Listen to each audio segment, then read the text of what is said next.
G'day, mate.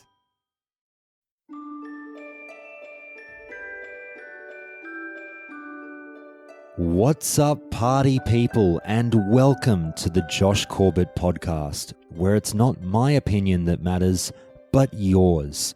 In episode 3 of this series, we'll be discussing 2 more key characters from the game in a deep dive on what makes them so very special to us.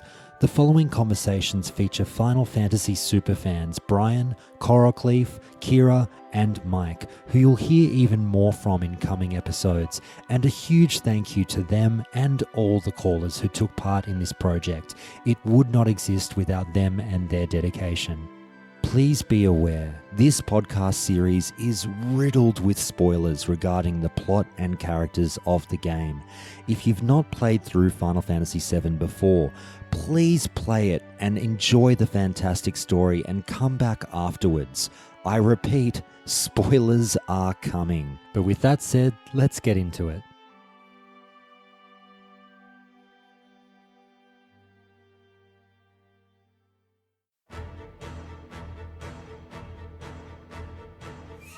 One of the key things that makes Final Fantasy VII such a memorable journey is that it came equipped with not only phenomenal protagonists, but also with an unforgettable antagonist in Sephiroth.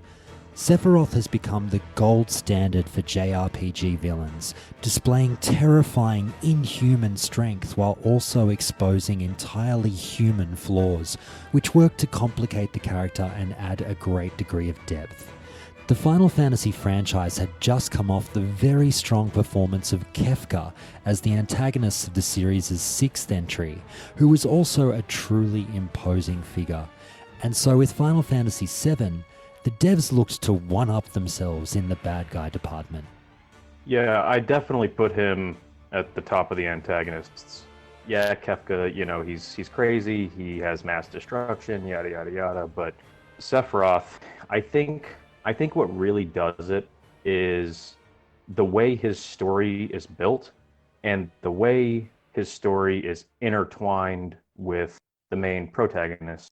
I think brings you closer to him, and you just kind of see him develop over the course of the game.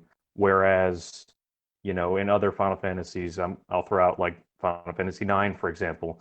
You don't even see Kuja until the middle of the game. Whereas, with Sephiroth, you're kind of following him through, his discovery of his past and how he just, how he goes insane.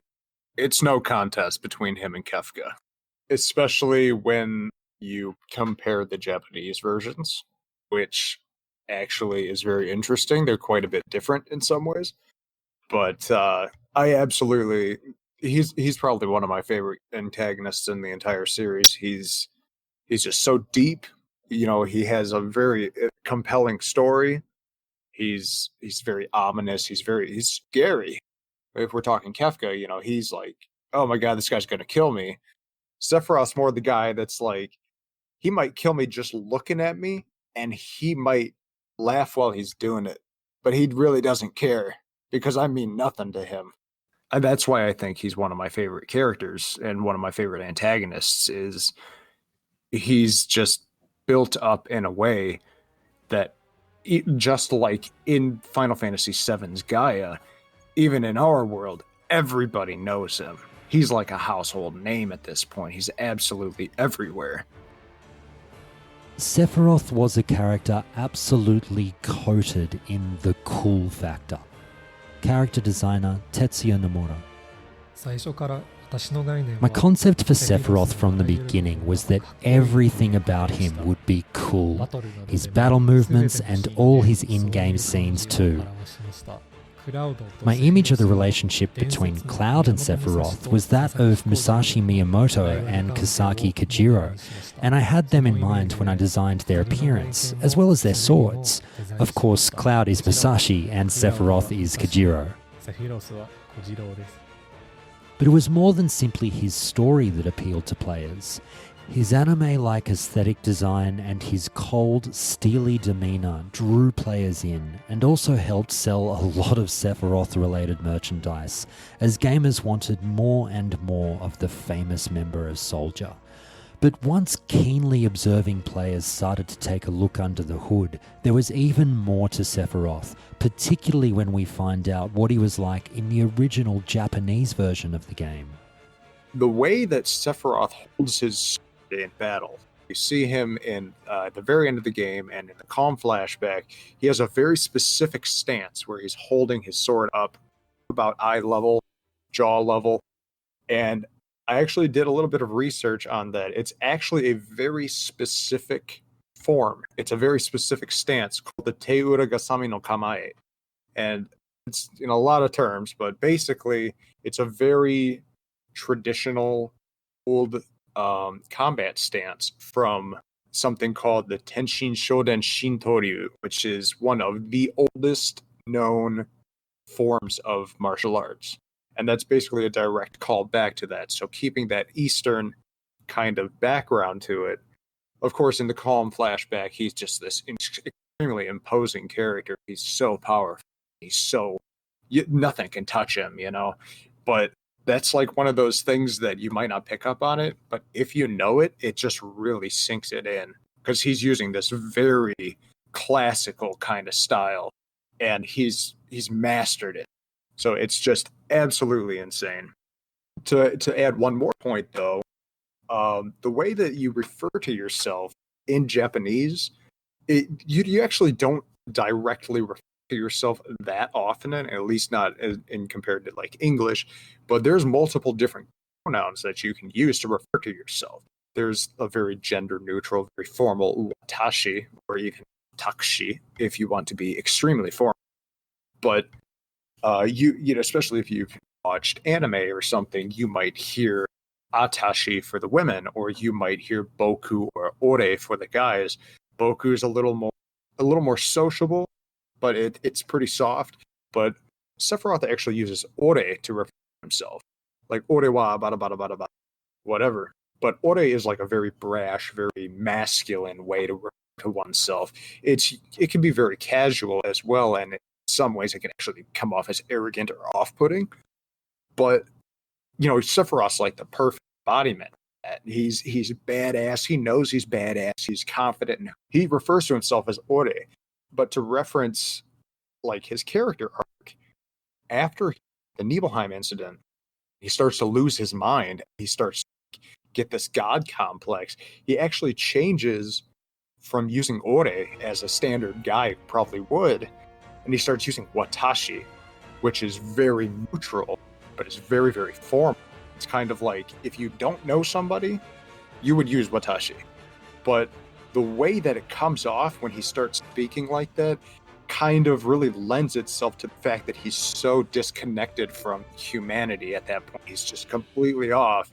And it really makes you feel like he's accepted this idea that he's better than everybody else. He's just, you know, he's not casual. He's not like personable at all. He's like this untouchable figure that he just uses this neutral, very standardized to refer to himself. And it just really, that's something that's lost in translation. Every time he speaks, he's just got that ire to him that you just feel like he's untouchable. While Sephiroth is introduced to the player relatively early in the game, the team at Square sparingly drip-fed whispers of him and his strength to us in the early stages of our adventure.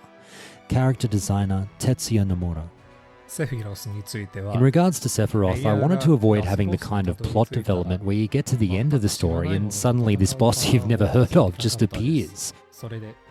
With Final Fantasy VII, I wanted to do a story where you're chasing someone you've known was the enemy from the get-go. Following a moving enemy hadn't been done before, and I thought that by chasing something, it would help pull the story along. This eerie, early presence of the character, without being visibly present in the original release, is reminiscent of the way that Steven Spielberg used the shark in Jaws. If you think of the narrative of the actual game, the Midgar portion is kind of its own arc. and it can be, it introduces a lot, but it also resolves a lot, and even that which is not resolved, it carries on through the rest of the narrative, especially with Shinra being like a secondary antagonist and such. But you essentially look at them as the bad guys, and then after you escape Midgar, you kind of have this feeling of like, okay, now what? There's this huge world, but what are we doing? Well, the first thing is to find somewhere to stay for the night, you know? You're like, you got to kind of see where you're going next. And everybody says, okay, well, Cloud, what's the deal with this Sephiroth guy? What's the deal with all of this? Because we had the president get murdered and it's supposed to be this big thing. And he goes through this tale, and you just realize that this isn't just some really good soldier. This isn't even like a top class soldier. This is somebody who just pales, and everybody pales in comparison to him. He is just absolutely on top. And then as you're kind of getting this mystery, as you said, like slowly fed to you drop by drop, you just like you continue on with this in the back of your head, and you start going through the chocobo farm, and you go to the marsh, and you run up to the mithril mines.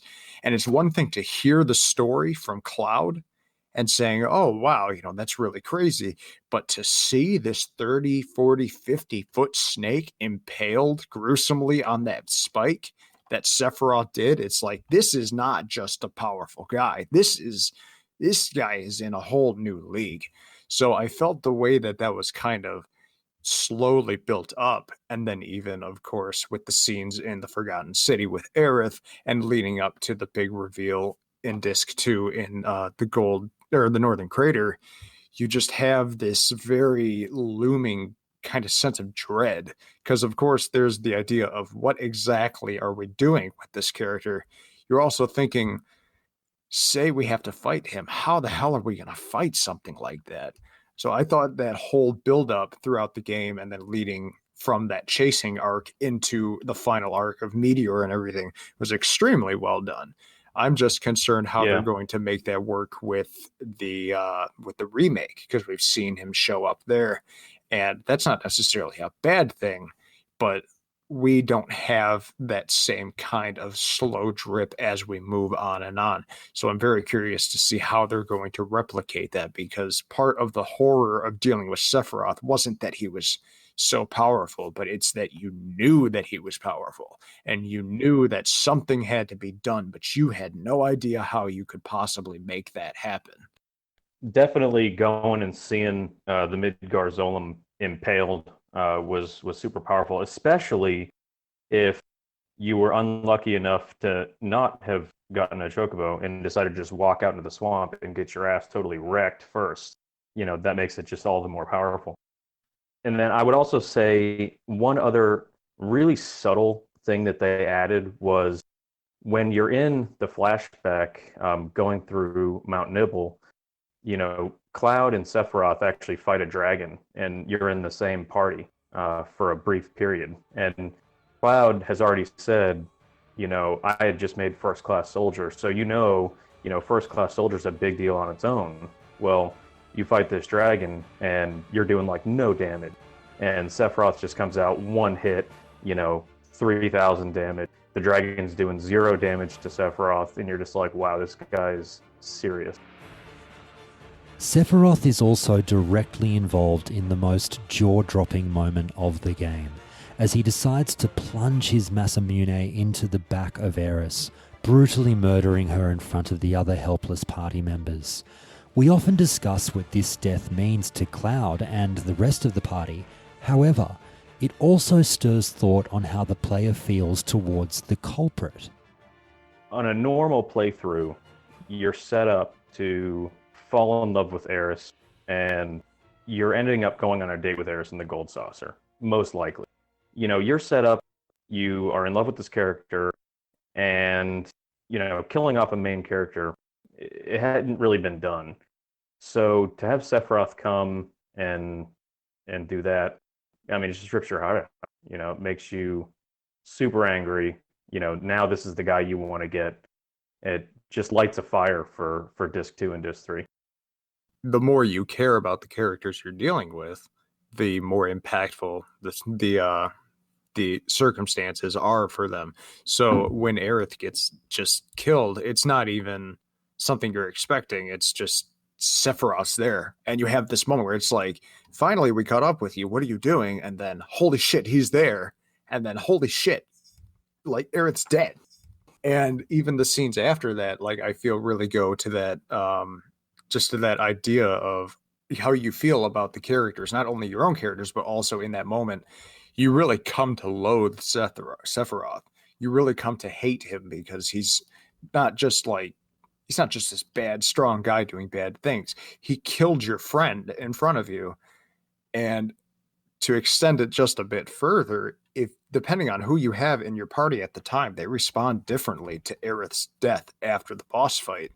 So you get to see that impact not only as the player, but you see all your other friends and the other party members reacting this negative way, and it just really makes you feel that much more hateful of him, and you become so invested in stopping him because I mean, like, okay, he's mad, that's one thing, but he's not just dangerous, he's stolen your like a very close part of your entourage, and that It's really personal. Yeah. exactly, it's personal. And it's not even just Cloud doing the typical I'm chasing him because it's personal for me. Now it's like, no, it's not personal for you. It's personal for us, the player. Like, we are suffering with you. We are going to avenge her death. And then you really start to hate him, and you really start to need to see that through. And then that's what like really draws you forward through the rest of the game. Eventually, after the player has chased this immensely powerful character around the world, the final showdown must come. Square led players to the northern crater and set the platform for arguably the most memorable final boss fight in the franchise. I mean, I thought it was just like the coolest thing. The way that everything was set up, you literally go to the center of the planet, and then you find him there in all his glory, and it's just like this big dramatic showdown. But it's not even just that it's a big fight. It's multiple phases, sure, but you have every single person. You have to split your party up into like 2 or 3 different parties. And we were talking about how you come to hate him and you need to drive it forward. This is just like the most epic conclusion to that. This is like the showdown, and he's not even like, this ain't even his final form, you know? He's not just sitting there with the sword looking scary. He's like basically a god. He's got the whole bizarro Sephiroth with the wings and everything, and then he's like literally a god. I thought it was just like the pinnacle of badassery and dramatic climax in the entire series. It was really just fantastic. Yeah, I couldn't have said it better myself. And then, the final doing in of Sephiroth with Omni Slash, I mean, really just rounds it out perfectly. When gamers speak of Final Fantasy VII, it doesn't take long to get to Sephiroth, and the legacy of his villainy is something that other JRPG antagonists have been trying to live up to ever since.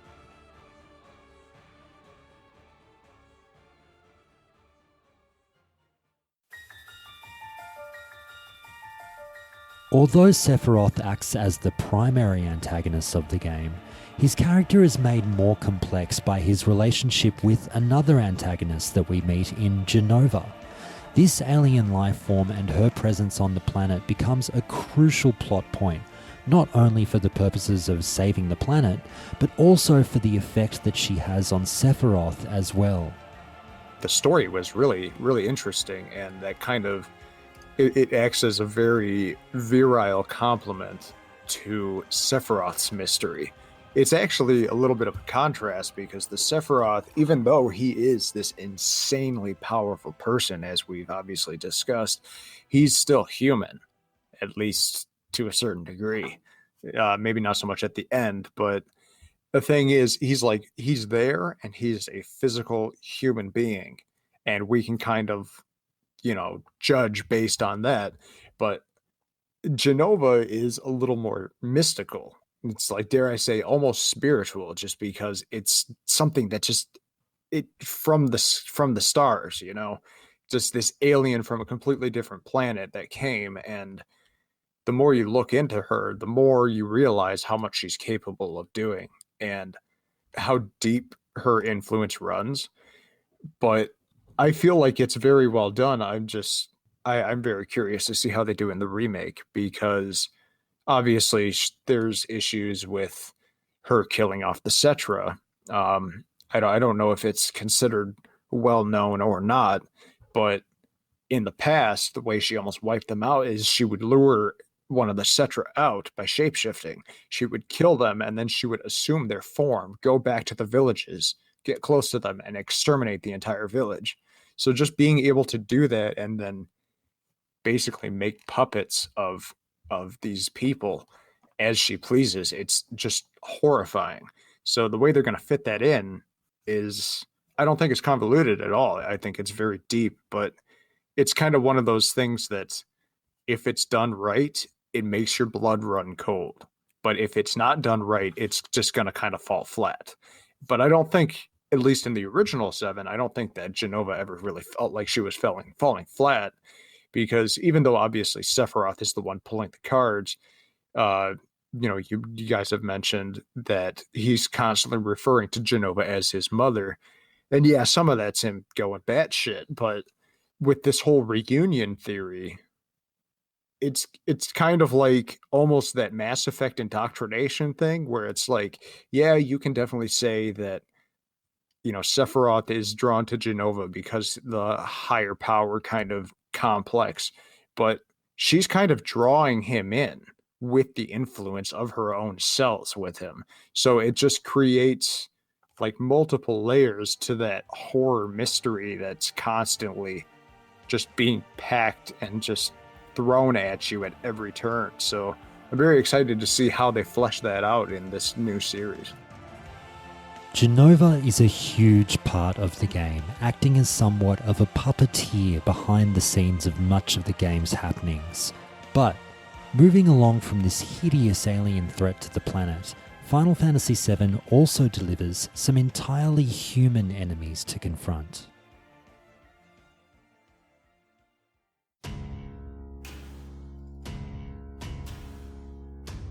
Sephiroth and Jenova aren't the only antagonists of the game, however, and in fact, they're not even the first that we meet. That privilege goes to the monolithic Shinra Corporation and its vast array of characters who work to further the company's insidious interests politically, financially, and militarily. They are the embodiment of man-made evil, let's put it that way. There's the literal sense, they are literally sucking the life out of the planet, but it's a little more than that, just the way they go about it.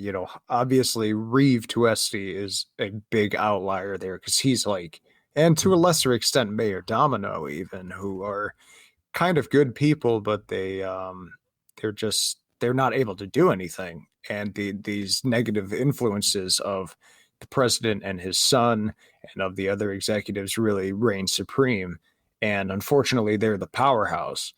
So you've got people like Heidegger, who's ruthless as a military commander, and I think he's like the director of arms development or something like that. Scarlet Yeah. is, I mean, she's like, Scarlet's not as militaristic, but she is absolutely cold hearted. She's got ice in her veins.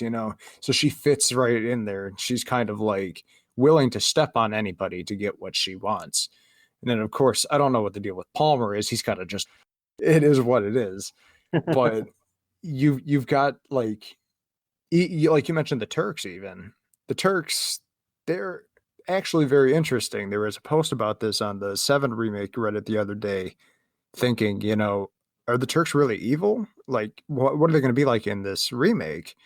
And the thing is, they kind of are, but at the same time, I'd say they're more like self-motivated. They're not they shouldn't be doing what they're doing. Obviously, they're doing evil things, like the plate fall and everything.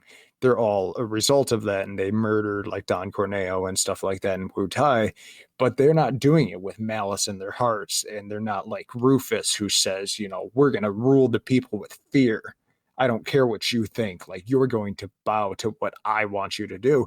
They're just kind of like, well, if it's not me, it's somebody else. I got a job to do. And like we see that even in Wu Tai, where they're just like, Elena's trying to start a fight with Cloud and them, and Reno and Root are just like, "Are you serious? Come on, like we're on vacation. You're even ruining the booze. The booze tastes bad."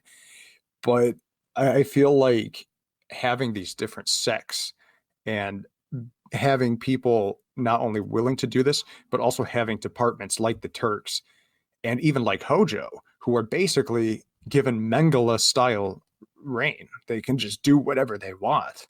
It's really dangerous, but I feel like that villainy is important, even if it's not as direct as like Sephiroth. It's just so palpable that I think it's like a very serious thing that's going to be continuing to come up in the rest of the series. President Shinra, he's got the classical music. He's just so above everybody. Just doesn't give a shit about all the lives being lost down there. The setup is just brilliant. I did want to touch on something also that I think was interesting. At the end of the game, when Sephiroth supplants Shinra as the main villain, and at the very end, you're fighting Sephiroth. You got the weapons, and just the world is ending, and you got Rufus fighting Sapphire Weapon coming out of Junon, and Barrett's like, I gotta hand it to him. The guy's got nuts. And you're almost rooting for Shinra at that moment because you're fighting with them almost. As we are shown so many times throughout the game though, there is often more to things than meet the eye, and this even applies to a certain extent to some of the Shinra characters that we meet. Often described as a faceless evil corporation, there are actually many characters and moments that bring a small glimmer of a human element to the company. Yeah, Reeve is definitely one of my favorite characters. I know he's like the good guy there, but that's cheating. I mean, I feel like there's a lot to be said about though, because you take a good guy like Reeve, that's one thing, but to have him cast in the shadow of a conglomerate like Shinra, that's just so like evil at its core. It really makes him shine more, and it actually emphasizes not only his character, but it emphasizes the deeds of Shinra itself, because you have that stark contrast. I actually have a lot to say about that, but I think we should save that for the Ketchi episode.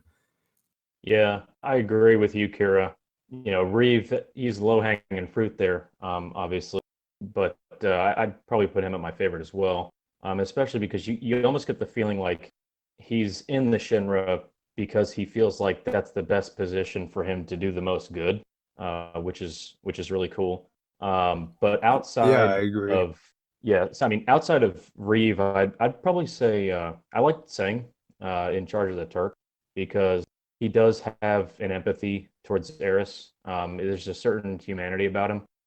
I just really liked his arc.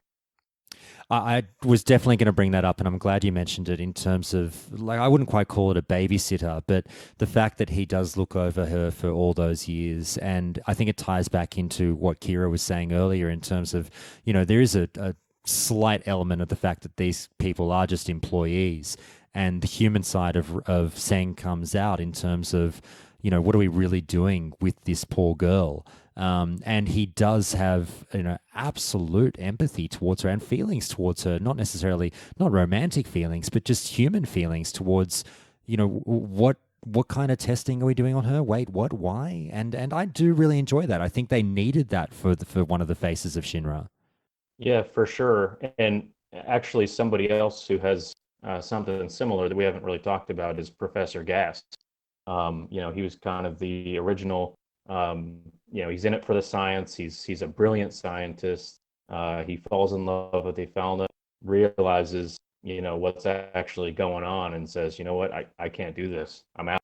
You know. Yeah, actually, that's a really good point, because I believe can't you find stuff in Icicle End where Ifalna and Gast basically tried to hide and then they found him and killed him? Something Yeah, like I feel like that contrast was really good too.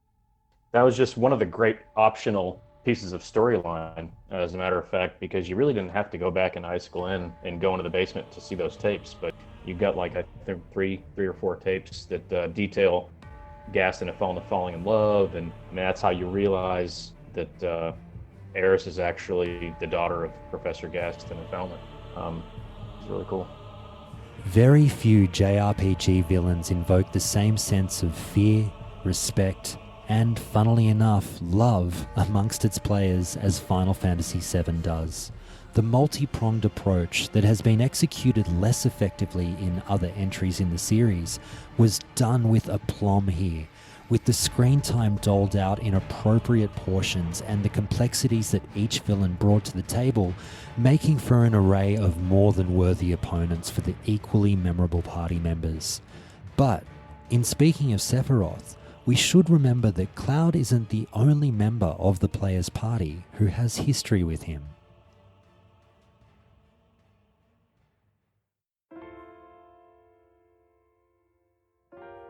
Tifa Lockhart is arguably the heart and soul of the player's party.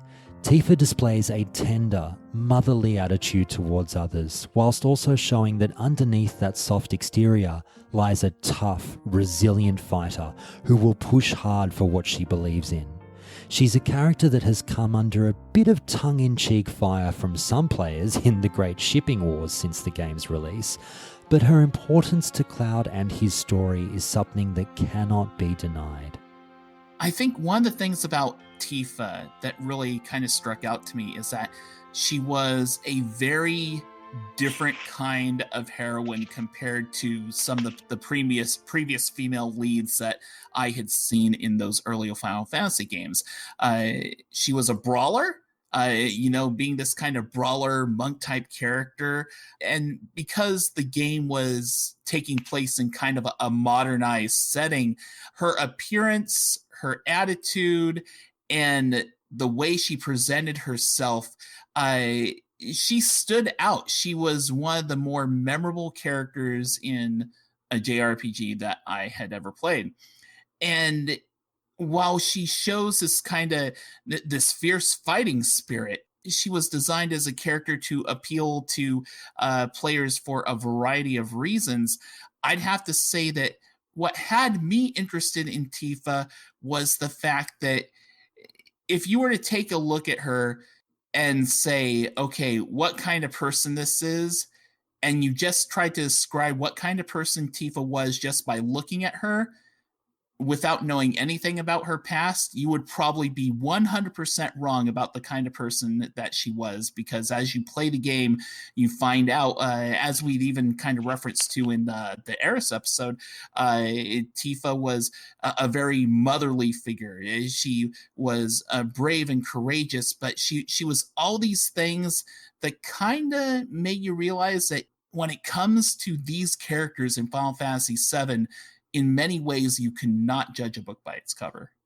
I think Tifa as a character, as you guys mentioned, she's so iconic in the gaming industry. And it's funny that they designed her in such a way where she appears kind of almost like, she's got this beautiful feminine designed face and the earrings, and you think, oh, okay, she's going to be a really sweet, kind character that's maybe in the back with some magic, long range, who knows, healer.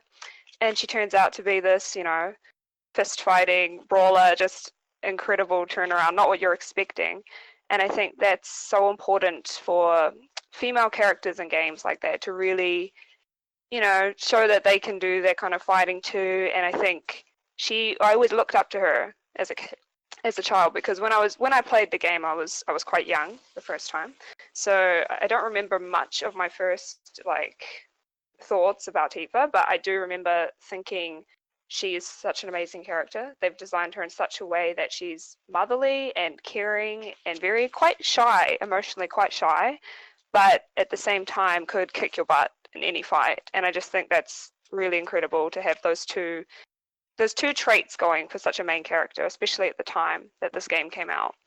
Arguably, if you kind of look at all of the leading female protagonists, so whether they were the primary character you played or not, throughout the whole series of Final Fantasy, you think of of Lightning in 13, Ash in 12, Celeste back in 6, and you kind of look at all those, or even Terra, you think of all the main female protagonists.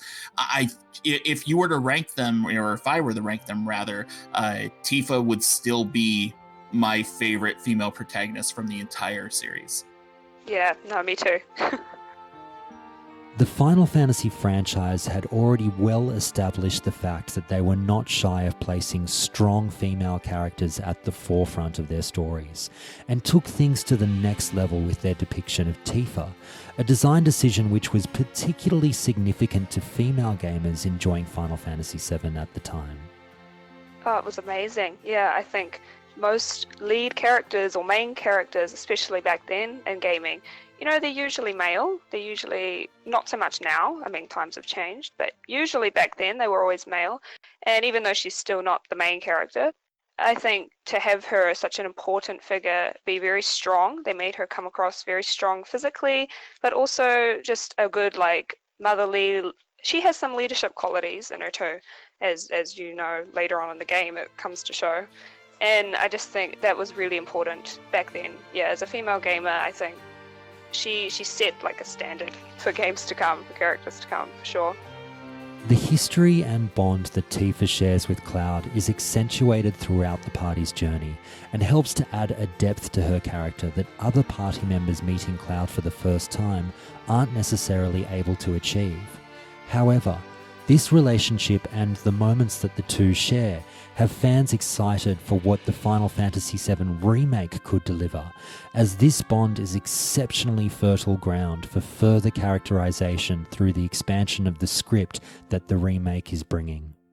We're on the approach to Final Fantasy VII Remake, and I'd say if we go back to E3 2019, and we saw our very first footage of Tifa there, and they showed a brief moment of the scene with her and Cloud sharing a drink at the seventh heaven, and she talks about how she knows what they have to do is right, but she feels trapped. And just seeing that brief scene from Remake and stuff like that, seeing it pictured there, it was at that moment that I realized, man, there is so much more that they could do with Tifa to expand upon her character. And that's kind of at the moment where I realized there's a lot more of her that we could have seen in the original 7. But at the same time, that made me so excited for what Remake can potentially do for just giving us more depth to who she is. If they can make you care about these relatively minor characters in Avalanche who you only in the original game got to spend time with for a comparatively short portion of the game for reasons. Of course, you've already given the spoiler warning, but yeah. But yeah, there's so much potential for what they can do to not just kind of clue us in more on who Tifa is and why she's so important to the story, and why she's important to Cloud and to the other characters around her in Avalanche.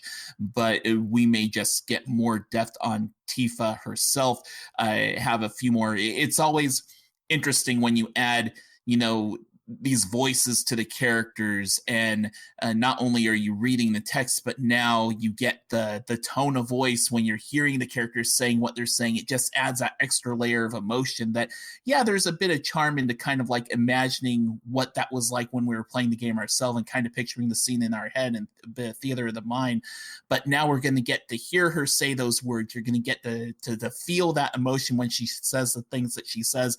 It kind of makes me, I know I might be jumping ahead just ever so slightly here, but kind of makes me excited for whenever in this remake story we get to the gold saucer date scene, because her date scene with Cloud was definitely a very different one than Aerith's. Yeah, I have to agree with you there. I think in the original game, they did a really good job of setting her up as this sort of childhood friend to Cloud, but at the same time, don't share too much about her background. So you as a player, you're not really sure who she is exactly or what her background is with Cloud. I mean, we find out much later, but at the beginning of the game, she's kind of portrayed as the one. She doesn't have any main moments, like whereas when Aerith comes into the party, she's set up to be the one who's going to make a bit of a difference to the plot, and she's really portrayed in that way. Whereas Tifa doesn't really have any main moments until much later in the game, where she's very important to the plot.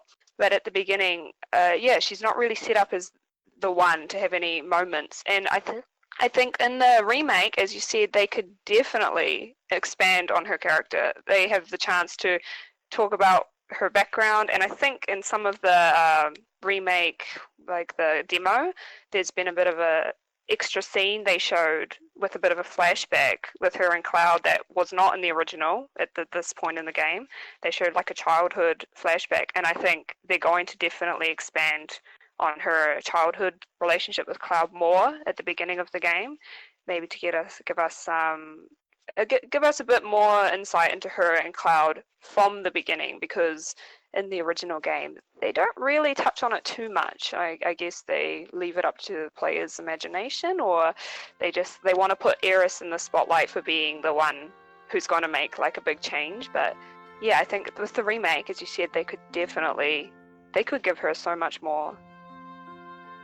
Part of the reasoning behind the creation of Tifa during the development process lay in a desire to create a love triangle between Cloud, Aerith, and another female character. However, the depth of Tifa's feelings towards Cloud are somewhat masked by a hesitation to relay them to him throughout the party's travels. Character designer Tetsuya Nomura. Originally there was only Aerith, and Tifa was added as another heroine later. To make up for Aerith dying, we needed a heroine who would be by the hero's side until the end. No, I think that's really important actually. The whole concept of Tifa being too scared, almost a little bit scared to tell Cloud how she feels about him, but also the fact that she hides the truth to protect him about her knowing what actually happened back in Nibelheim, that the fact that she knows the whole time and decides to not mention anything during Cloud's flashback scenes and when he's telling the party what happened, and she knows, but she keeps it from him and keeps it from the party, I think, to protect him, but maybe also to protect herself, because she's a little bit afraid that if she reveals the truth, maybe Cloud, he might change his mind, he might leave, things won't turn out the way she kind of plans. And I think she's they show Tifa as like a very reserved, shy character, as you mentioned, strong in battle, but emotionally quite reserved. And I think that was very important, because we have Aerith, who's quite the opposite, the other main female character, unless you have Yuffie at this point. But she's kind of shown to be very outgoing and quite bubbly and a little bit cheeky, Aerith, whereas Tifa, in contrast, actually knows Cloud since childhood, but is a lot more reserved and a lot more. I think she's doing it to protect him, but also to protect herself. Maybe she's afraid of backlash, and I think that was what drew me to her when I was young. I really liked the fact that she was very caring and very motherly of everyone, but knew when to hold back, and she knew that this isn't the place to say it, or this isn't the time. I liked the fact that she was very reserved about everything. Brian, I'll get your take on that as well. I'll just interject with this comment in Twitch chat from listener JCarby23, who I believe is going to be on the show at a certain point as well, who just adds that, I think analysing her relationship with Cloud is interesting. One must question why she cares for Cloud as much as she does, considering the reveal of her lack of a relationship with Cloud as a child, which I think is a great point to make, because the game goes out of its way to sort of infer that there wasn't anything, this wasn't a childhood lovers type situation. They were just, calling them friends almost seems like a stretch as children, don't you think? The game kind of certainly paints things that way. But one thing that I would say, just in my playthrough of the game is I definitely notice those moments when Tifa is like, there's more that I need to say. And of course, you have the date scene when I did that date scene, and how she's like, she almost says those words and doesn't yet say it. And Cloud at the end is like, what were you going to say? And Tifa's like, oh, nothing. But you definitely get the strong presence that, at least during the events of Final Fantasy VII, that there is this unconditional love for Cloud, that whether Cloud returned those affectionate thoughts or not, Tifa would do anything for him. It is interesting to consider, how did she get to that place? Because like, as you mentioned, it didn't really seem like there was a foundation for that built in the years in history leading up to, from the time that Cloud left Nibelheim to the point that Cloud was reunited with Tifa. So I suppose it's one thing I would be interested in them kind of filling in the spaces when you come to remake, or connecting the dots there. It's like, what is it that made Tifa change her mind, or what is it that actually made Tifa realize that she had more feelings for Cloud than we were led on to believe? I think that's an interesting missing piece of the story that I'd be very interested to see play out, possibly during the course of remake. We might find that out. Who knows? Feelings aren't the only thing that Tifa holds back during the story, though, as we see Cloud, as the unreliable narrator, relay a version of historic events back to the party that Tifa is very much so able to contradict. However, she notably doesn't do so, and again is hesitant to come forward and speak up, moving the player to ponder why. I think the reason why she withheld that information, and I was kind of confused about that too in, my early time playing the game, but, hindsight being 2020 and looking back on it now and analyzing it now, why would she hold that information back? And I think it's just a matter of her managing priorities. Like, what's more important, that we bring up your identity crisis and the fact that these facts aren't matching up, or that we focus on saving the planet, on getting to where we need to get to, fighting what we need to fight? I think it was baggage that she felt didn't need to be dealt with at the time, something that could be dealt with at a later point. That's just a conscious decision that she made. Whether it was the right one or not is a fun thing for the writers to leave us to consider and ponder. It's like, was it right for her to just let those things stay buried like that? Should she have brought it up sooner? You could argue that, especially now in these days where we're so much more conscious of things like of mental illness, PTSD, and all that kind of stuff, it really kind of puts it in a far more interesting frame. You think about, what if this game had come out for the first time now and those events play out the way they do? I think people would be far more critical of her just leaving things where they were and not handling them in the way that she ended up doing. So it poses a lot of interesting questions. It's interesting when you put the story in the frame of when it was made in the 90s, and you kind of put that into a contemporary setting, and the topics and the subject matter that brings up. Tifa doesn't exist simply to flesh out Cloud's character. On top of having her own story told, she also helps draw out great character moments in other party members, such as the friendly bond she immediately forms with Aerith, resulting in some of the game's much-needed light-hearted moments. I really loved that they included those moments, actually. So I find nearly everyone on the internet likes to pit the two against each other in this love triangle with Cloud.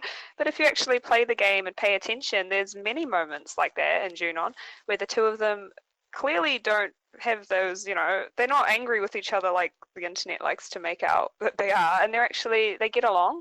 And there's another moment, there's a few actually. There's when they're leaving Midgar and Aerith is captured on the helicopter, and Tifa calls out and she's really worried when they slap Aerith on the face and everything. And that moment is quite early on in the game. And even then, you can see they care about each other. This whole love triangle, pitting the two against each other. It's not actually that accurate. You can see they care about each other a lot. And the moment like in Junon, and I believe maybe it's at Costa del Sol, there's another moment and they're hanging on the beach together, I think. I could be wrong, remembering it wrong. But there's a few moments like that, and I love seeing it because apart from Yafi, who is optional, they're actually the only two female characters in your party. So I think it's really great that they show them getting along and actually bonding and, away from the boys for a bit. It's really important to show that, and I love that they did that. Really, when you play through the game, it doesn't feel like there's any rivalry there whatsoever. And if anything, I think the rivalry is kind of like just in our heads because we're presented with a few key moments of those decisions. Like, okay, do you choose the action that gives you points with Tifa, or you choose the action that gives you points with Aerith? And because you have that kind of conflict going on in your head, I think we kind of many of us created this headcanon that there was this love triangle per se, but I don't know. It never really felt like both of them were fighting for your affection. If anything, it was you were fighting within yourself to decide, okay, which route am I going to go down? While the game delivered a fantastic character in Tifa, the ending is something that doesn't necessarily lend to resolution for a number of the characters, with some gamers wanting either a bit more time with the characters in the epilogue as a form of goodbye, or simply wanting to see more of a resolution to the characters' respective arcs. However, whether gamers were happy or not with how things ended up in the game, we did eventually get more Tifa further down the road. At the time, playing the game the first time, I felt like more should have been done with the character. It wasn't, and it's funny because I know I'm again making a mention to the Aerith episode here. At the end of the Aerith episode, one thing I urge listeners to do was check out Crisis Core. In this episode, this is the episode where I actually would encourage you as listeners to, if you have never watched this and you want more Tifa, why have you not seen Advent Children? Because Advent Children in some ways does, maybe not as much, but Advent Children does kind of what Crisis Core did for Aerith for me, in that Advent Children gives you a bit more of that resolution. It shows you who was Tifa after the events of the game, her raising Marlene and I'm forgetting the other kid's name. I think Denzel? Yes. Okay. But yeah, definitely check out Advent Children because I think that I feel like if the events of Advent Children had actually been part of Final Fantasy near the end, I think that would have been kind of cool. But no, in a vacuum, was Tifa's character resolved in a proper way for me? I feel like they could have done more, and I think they addressed that when they did put out Advent Children. Yeah, I agree with that. Just popping in with the Advent Children there. I think that Advent Children really did show more to Tifa's character, as you said, and especially her motherly side, raising Marlene and Denzel.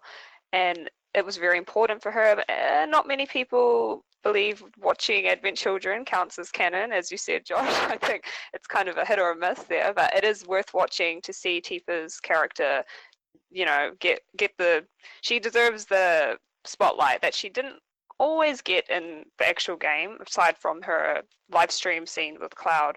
But I think Cloud's character, which is a different story, but Cloud's character, the way he's portrayed in Advent Children, really impacted the way Tifa was also portrayed, because he kind of did a 180 after the events of the game, and that really, I was a little let down with the way it all happened in Advent Children, and personally the way they wrapped up Tifa's story in the actual game I was quite satisfied with. I was happy that she well, for me, I always have her in my main party, so she gets to actually fight Sephiroth at the end, and I felt like she's getting revenge for her father, and she knows the truth about Cloud. She's not doubting herself and her memories with Cloud anymore, so she's resolved all of that. that, and then we jump into Advent Children, and she kind of gets let down back to square one with Cloud because of the way he acts now, and I felt a little let down with Advent Children's portrayal of her and Cloud's relationship. But myself, I was quite satisfied with the ending of the actual game in regards to Tifa.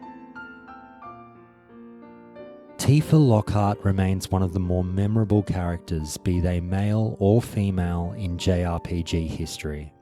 With Final Fantasy VII Remake, gamers worldwide are just as excited to see how her part in the grand scheme of things is dealt with as any other, and can't wait to fall in love with her character all over again. Again, for me, a great amount of excitement for Final Fantasy Remake, especially with Tifa. I think more than any of the other main characters in the party. I think Barrett would be kind of a second, but we got so much of Cloud's character in the story of Final Fantasy VII. Because Remake is going to be very much focused on the Midgar portion of the game, and it's going to be a far more expanded version of that chapter of the story. This just gives them so many more opportunities to put Tifa in the spotlight and show us sides of her that we may have not known were there.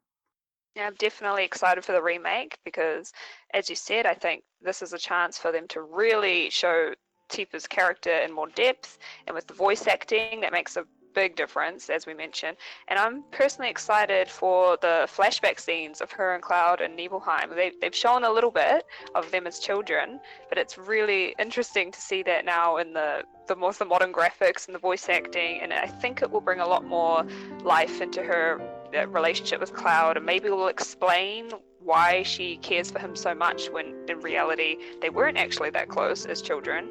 And I'm really excited to hear her theme remade for the game. Actually, I love her theme.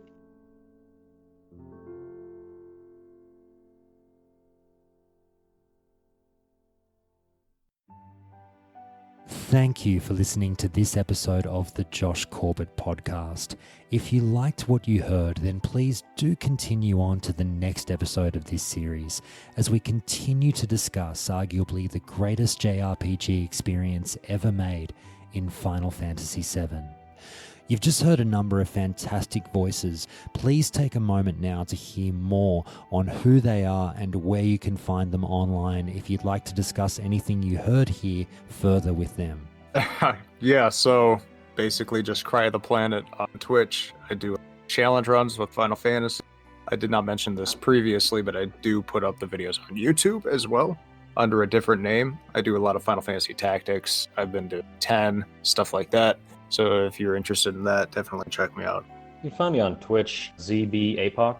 I would love to talk all things, gaming in general. I have a Twitter account, but it's unfortunately not really gaming related because I'm a little bit of a closet gamer here, so not many people know. In real life, I don't have many gaming friends, so not really, unfortunately. They can find me on Twitter at Brian Podcaster, and I do a number of shows for Warcraft and Hearthstone.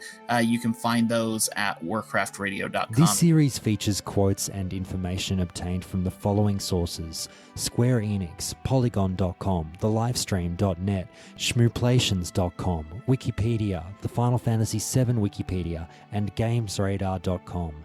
I'll include links to the relevant pages in the show notes for each episode, which I do highly recommend people read if you're a huge fan of this game.